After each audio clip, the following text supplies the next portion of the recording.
नगरपुर गांव में मीठे नाम का पुलिस ऑफिसर रहता था। वो हर टाइम लोगों को तंग करता रहता था। लोगों से रिश्वत लेना उसकी आदत बन गई थी। एक दिन मीठा अपने सिपाही के साथ राशन वाली दुकान पर आता है। अरे ओ, मीठे पुलिस ऑफिसर के होते हुए अपने मसालों में मिलावट करता है। गांव के बहुत से लोगों ने तेरी शिकायत की है। हाँ साहब, कल भी एक आदमी इसकी शिकायत लेकर आया था।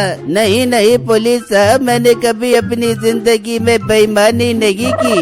मैं हलाल रोजी कमाता हूँ। आप खुद ही चेक करें, मेरी किसी चीज में मिलावट नहीं है। चुप, एकदम चुप। मेरे आगे बहस करता है। तेरा क्या मतलब है मैं झूठ बोल रहा हूँ? अभी ले जाकर तुझे थाने में बंद करूँगा तो तेरी अकल ठिकाने आ जाएगी। साहब मुझे थाने मत लेकर जाएं, आप जो कहेंगे मैं वही करूँगा। साहब एक काम करे, इसे थाने मत लेकर जाए। ओए दुकानदार, एक काम कर, साहब के घर के लिए 1 महीने का राशन पैक कर दे। अच्छा साहब, मैं भी देता हूँ। फिर वो उससे सामान लेकर वहाँ से चले जाते हैं और थाने आ जाते हैं। मीठे साहब, मुझे तो डर लग रहा था कहीं गांव वाले हमारी शिकायत बड़े ऑफिसर को न कर दें। अरे डरपोक इंसान, गांव वालों के अंदर इतनी जुर्रत नहीं कि वो हमारी शिकायत करे। उनको पता है मैं बहुत सख्त पुलिस वाला हूँ। मीठे साहब कह तो आप बिल्कुल ठीक रहे हैं। मुझे भी लोगों से पैसे वसूल करने का तरीका सिखाएं।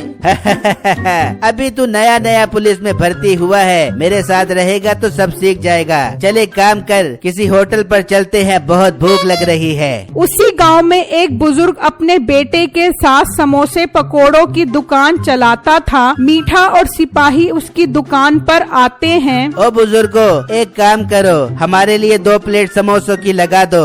जी साहब, आप लोग बैठे, मैं अभी भिजवाता हूँ। मीठे साहब, मैं तो कहता हूँ आप समोसे पैक करवाए, थाने में सुकून से बैठकर खाएंगे। हाँ कह तो तू बिल्कुल ठीक रहा है। चलो बुजुर्गो, फिर पैक ही कर दो। हाँ साहब, क्यों नहीं, मैं अभी पैक कर देता हूँ। साहब आपके समोसों के 80 रुपए हो गए हैं। क्या बोला, पैसे चाहिए? पैसे तो मैं तुझे अभी थाने ले जाकर देता हूँ। साहब इसे माफ कर दें, इसे नहीं पता कि आप कितने बड़े ऑफिसर हैं। समझा दे इसे, अगर दोबारा ऐसा हुआ तो तुम दोनों की खैर नहीं। हाँ साहब, मैं समझा दूंगा। चल बेटा, साहब से माफी मांग। साहब मुझे माफ कर दे, मुझसे गलती हो गई है। ठीक है, आइंदा से ध्यान रखना। फिर वो वहाँ से चले जाते हैं और रास्ते में उन्हें एक फल की रेड़ी नजर आती है। मीठे साहब, आज तो सेब और केले खाने का बहुत दिल कर रहा है। चल मेरे साथ, तुझे पुलिस की वर्दी का कमाल दिखाता हूँ। फिर वो फल वाली रेड़ी पर आ जाते हैं। ओए बुड्ढे,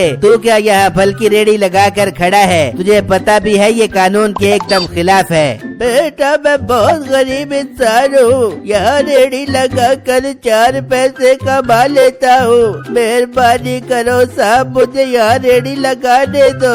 अब बुड्ढे बहस करता है मेरे आगे। जब बोला है यहाँ पर रेड़ी नहीं लगानी तो नहीं लगानी। मीठे साहब, पर यहाँ पर रेड़ी लगाना गैर कानूनी तो नहीं है? सिपाही तू चुप कर, तूने सेब और केले खाने हैं कि नहीं? इस बुड्ढे को डराऊंगा तो ही ये हमें हाथ जोड़कर सेब और केले देगा। साहब मैं बहुत गरीब इंसान हूँ, मेरी इसी रेड़ी से मेरे घर का चूल्हा चलता है। जबान चलाता है बुड्ढे मेरे आगे। चल 2 किलो सेब और 1 दर्जन मोटे मोटे चितरी वाले केले पैक कर दे, और कल से तेरी रेड़ी यहाँ पर नजर न आए। फिर मीठा और सिपाही फल लेकर वहाँ से चले जाते हैं और वो बूढ़ा आदमी दुखी होकर रेड़ी लेकर चला जाता है और घर आकर रोने लगता है। तो उसकी बेटी आती है। क्या हुआ अब्बू, आप क्यों रो रहे हैं और आप इतनी जल्दी वापस क्यों आ गए? बेटी, मीठे पुलिस वाले ने मुझे वहाँ फलों की रेड़ी लगाने से मना कर दिया है। मुझे समझ नहीं आ रहा अब हम कहाँ से खाएंगे।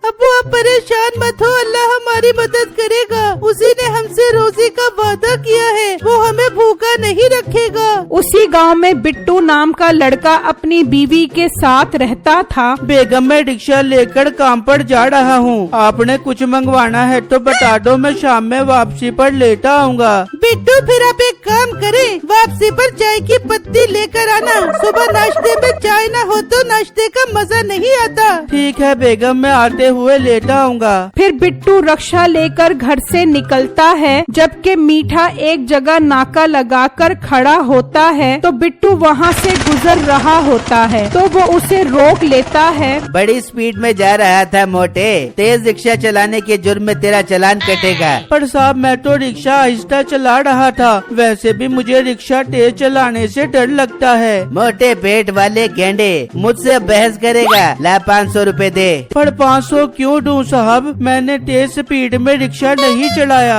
साहब के आगे बहस कर रहा है, जो साहब कह रहे हैं वो कर, वरना तेरा रिक्शा थाने में बंद कर देंगे। पर मैं 500 रुपए नहीं दूंगा, आप लोग मेरे साथ गलत कर रहे हो। वो रिक्शा तेज चलाने के जुर्म में बिट्टू को थाने में बंद कर देते हैं। फिर अगला दिन होता है। समोसे वाले भाई, इस गांव में मीठा पुलिस वाला बहुत रिश्वतखोर है। पता नहीं हमारे हंसते बसते गांव में कहां से आ गया, जीना ही हराम कर दिया है उसने तो हमारा।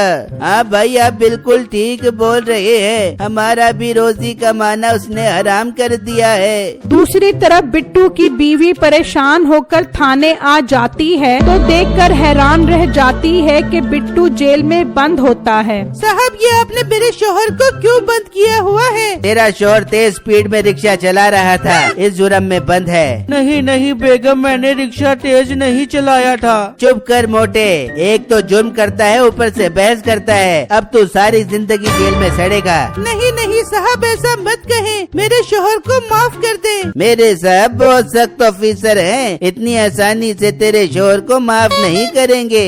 साहब, आपको क्या चाहिए मैं आपको ला कर दूंगी, पर मेरे शोहर को छोड़ दे। तेरे शोहर का जुर्म बहुत बड़ा है, इसकी सिर्फ एक ही शर्त पर माफी होगी। वो कैसी शर्त साहब, मुझे बताएं। बीबी पूरे 2 लाख रुपए का इंतजाम कर और अपने शोहर को यहाँ से ले जा। ठीक है साहब, मैं कुछ करती हूँ। फिर उसकी बीवी वहाँ से निकलती है और सुनारे के पास बेच देती है और पैसे लेकर थाने आ जाती है। ये हुई ना बात, सिपाही एक काम कर, इसके शोहर को छोड़ दे। ठीक है साहब, मैं भी छोड़ देता हूँ। फिर बिट्टू और उसकी बीवी थाने से चले जाते हैं और घर आ जाते हैं। बेगम, ये हमारे साथ बहुत बुरा किया है मीठे पुलिस वाले ने। हाँ बिट्टू, बहुत बुरा किया है उसने, देखना उसे एक दिन इसकी सजा जरूर मिलेगी। वहाँ दूसरी तरफ मीठा खुशी खुशी घर आता है। वाह मीठे, आज तो बहुत खुश लग रहा है तू। बेगम, बात ही खुशी वाली है, आज बहुत मोटी दिहाड़ी लगी है, ये देख। मिठे, मेरे जोड़ के टोटे, चल फिर मुझे शॉपिंग करवा क्या। ठीक है बेगम, चल, तू भी क्या याद करेगी। फिर वो दोनों घर से निकलते हैं और जा रहे होते हैं तो एक ट्रक वाला नशे में ट्रक चला रहा होता है।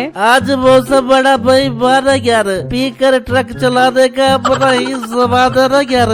तो उसका ट्रक बेकाबू हो जाता है और वो मीठा और नसीबों को नीचे दे देता है और वहाँ से भाग जाता है। मीठा और नसीबों दोनों मौके पर ही मर जाते हैं। नाजरीन, बुराई का अंजाम हमेशा बुरा ही होता है।